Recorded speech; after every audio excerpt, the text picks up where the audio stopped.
Manan Vatsyayana, Getty Images, Washington. While President Trump delivered a brash warning of fire and fury, Rex Tillerson, his Secretary of State, is pushing for cooler heads and continued diplomacy.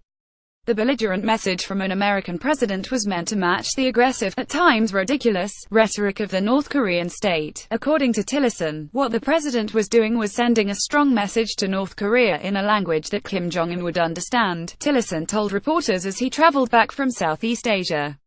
He stopped down in Guam, a small Pacific island and an American territory, just hours after North Korea threatened to strike it. But he had no qualms about safety while there. He said, "I do not believe there is any imminent threat in my own view," the U.S.'s top diplomat said, adding later, "Americans should sleep well at night. I have no concerns about this particular rhetoric over the last few days, but back home, there is great concern over the tough talk from Trump. North Korea best not make any more threats to the United States," Trump said Tuesday from his golf course in Bedminster, New Jersey.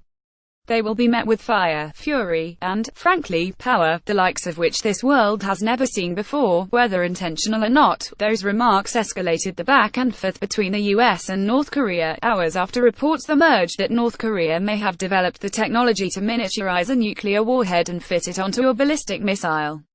The newly public report from U.S. intelligence agencies seemed to spur Trump, but Tillerson called for full steam ahead on his policy of peaceful pressure after a series of meetings at a major summit in the Philippines. "We do not seek to be a threat to them, but we have to respond to the serious threats that they make towards us," he said.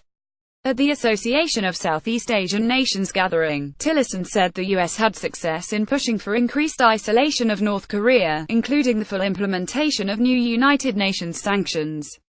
In a win for Tillerson and U.S.